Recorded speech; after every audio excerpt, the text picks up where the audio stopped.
as Spaz today. I actually played with him. No kidding. Yeah, on my first Long Island Splat, my first ever LAN. Well, isn't that just a coincidence? Yeah, and guess what? Did you win? No, but he's an Aerospray main. Oh. Yeah, so I am so excited to watch this. Let's get right into this right now. It's going to be great, and here we go. And right as you say that, we see the silver Aerospray. Come on out. Yes. I think this is a great choice, too, because it's going to be able to paint really well, and you'll also have an opportunity to kind of use that bomb rush and get as much paint and as much maneuverability on the map as possible. As much as silver Aerospray is thought of as a meme, I do think that the curling bomb rush is a little bit underrated. You can move with it, and it, as we see right there, can be very difficult for the enemy to get away from that ink. Certainly, and I think Slurp is doing a good job using the maneuverability, avoids that booyah, has another one right Already? away. That was What fast. is it, a 160p? Yeah, it's really fast. I think that using this weapon to be able to turf so much, he had mentioned to me earlier in the day that he was so excited. He was only playing Aerospray today, and he wanted to kind of show that it can be used within the meta. Is he doing it? I think he's doing it. I would have said poor man's junior, but right now with the orange team not able to get back in. I think the orange team comp is also pretty good, though. Maybe I would have chosen that, maybe something that would paint a little better. They do have painting weapons here, but it did take them a little while to be able to get in, and I don't know if I would have picked Stingray for this. I would 100% agree with you there. While I love Stingray myself, I don't think it works brilliantly on this map, and the heavy deco, a much better option to pull out those bubbles, utilize the wall to not get flanked, and a really easy retake too. Very, very true. So we'll see what they're going to be able to do right now, though, because it does seem like our team Avylon was able to kind of neutralize zone at least, and maybe they'll be able to take it back and begin to continue to work down the point. That double, though. Yes, that was very key. And I think what will help Avylon here a bit is that they're a little more meta in terms of utilizing one backline and two mid-range, whereas Jimbo Never Dies doesn't have that backline. They might be able to lock out, which is something that Jimbo Never Dies not quite able to do at the start. Absolutely, especially really difficult with MKV13 getting, that was a triple right there. He has been, this is quite the life. Very true, and that's exactly what you want to see on this type of game. But Swampy is a very good T-Tech in his own right. A regular that I see quite often, and definitely helps to try and get that pick, but utilizing the special when they go 2 down, if only he had popped that just a little bit sooner, they might have been able to make something of it. I was thinking that too. Also, I would have loved to see him focus on zone with that. Even though Inkjet isn't known to paint, they were like a second away from taking that, so maybe it would have been worth it to just paint the zone instead. But ultimately, it does work out for them, and they do get the retake now. They both have large penalties, and we'll see if they can work it down. It's so rare to get to see that curling bomb rush. It really is. I was like excited to watch it just go down into zones there. Let the bombs do the work. That's what they're there for, right?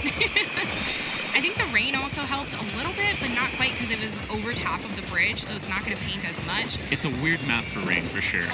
Not having it really doing much to cap zone, but it can be crowd control. You put it over their street, and they have to push in to the pressure that you can apply. Certainly.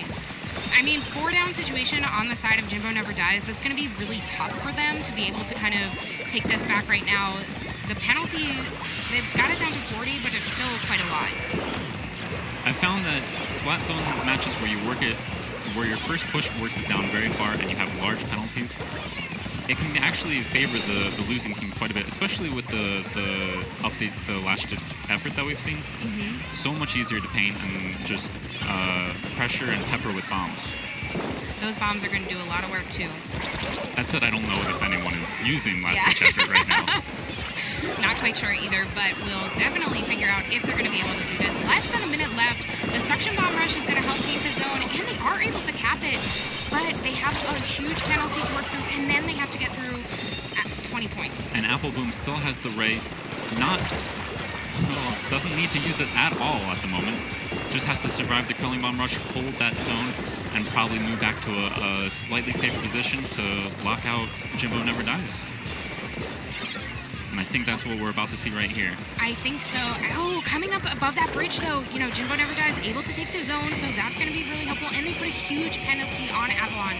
So they have a lot of work that they're going to need to do in order to take the lead, and going 3 down right there is not going to help. But the jump's coming in, so maybe they can get this zone back very quickly. Swampy can get that kill, not quite able to. Good effort, but unfortunately for Jimbo Never Dies, just not quite able to find those few picks that they needed in the last few seconds. And who knows, maybe this just isn't their mode. I do know that Jimbo Never Dies is one of the pickup teams today.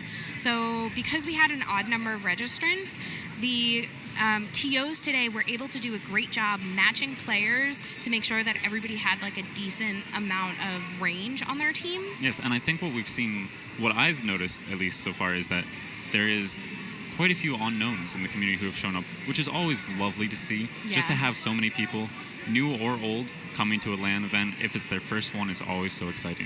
Yeah, that's my favorite part, meeting everyone and like hanging out, and it's been so great. And definitely I'm out here saying, hey, you're here, come hang out at some other LAN events. Just trying to slide in a few advertisements, I understand. It's it's so much fun. I think LANs are just the best way to get to know your fellow competitors, because you can leave everything on the game at the table when you walk away from the screen. Exactly. There's so many instances where you'll see 2 teams going at it as best they can, and when they end, they just get up, they handshakes, they hug. It's a beautiful thing to see. It really is. It's going to be so great. So we're going into this next one, and I believe we'll be seeing Tower Control and Inkblot. So you said you really like Tower Control. I love it. I do. Okay. I'm a Stingray bot. Yeah. That's fair. I mean, Charger main, sometimes that happens, so that's all right. You got this. But I think it's going to be a lot of fun to see what they're able to pull out. I would love to see the Aerospray PG come out from Slurp, because I think the Booyah is going to be really strong here. I'm not quite sure what the rest of the team might do. We might see the Kensa T-Tac, I guess. Yes, the Kensa shot is basically a staple point of the front / mid line now. It's more almost of a support weapon, but it has that ability to become aggro at any second. Yeah. I don't think we're going to see a big change coming out from Avylon. I think they did a really nice job with what they were going at, but I love all this communication. We had a little bit of a glitch with some headsets, but everybody's talking to each other and giving hints, and that's great. Comms are so important. Yes, they are. And we continue to see the silver Aerospray, I believe. No, I'm wrong. Okay, so just what you asked for. I just think that Booyah can't be beat in terms of tower control. It's really going to help stop the tower in its path as quickly as possible. But it does look like we have a Booyah of their own on the side of Avylon, so maybe that'll help them as well. And already Slurp had that Booyah. And we can see why when he's running 3 mains of Special Charge. He was talking to me earlier about it, and he's like, you're just not going to be able to stop it when you have that much coming. And I said, yeah, but you have to be able to kind of survive some of those kills we saw from Appleboom here. And Appleboom showing not just a Splat lane made, definitely has the Splat Charger in the repertoire, which I always appreciate to see. Splatter Scope, or the on-scope variant, has become less and less popular, so very interesting to see Appleboom playing it here. It certainly is. I'm really excited to see what else is going to be able to happen and how they're going to be able to maneuver the map, because Jimbo Never Dies does need to make something happen really quick, because the second checkpoint is not a whole lot in terms of tower control, but this is pivotal right here. Yes, absolutely, and it doesn't look like they're going to be able to coordinate that stop. Swampy trying his best, but right now Avylon just has a little bit too much control. All that map is purple. There's nowhere for Jimbo Never Dies to be able to kind of move in here and take anything. And this is definitely one of those maps where you can snowball a few cycles of death, and that's basically game. Certainly. Appleboom's in a really good position up here on the top left, too. I'm not quite sure if Swampy or Slurp knew that he was there, so that's going to be hard to be able to defend against. I mean, moved out of position now, and look at this. Oh, no! I was going to say it's a good flank, but unfortunately picked off. They have a lot of work they need to do, even though the tower is resetting, and they're taking a little bit of map control right now. Yes, Jimbo Never Dies might be able to get some points here. I think they definitely need to clear out Soul here. And Swampy does indeed get that revenge. Now, he immediately recognized that his teammates went down on right, but he just got outranged there. It's a difficult situation where you don't have map control to run away and preserve your life. It is. It's very tough sometimes.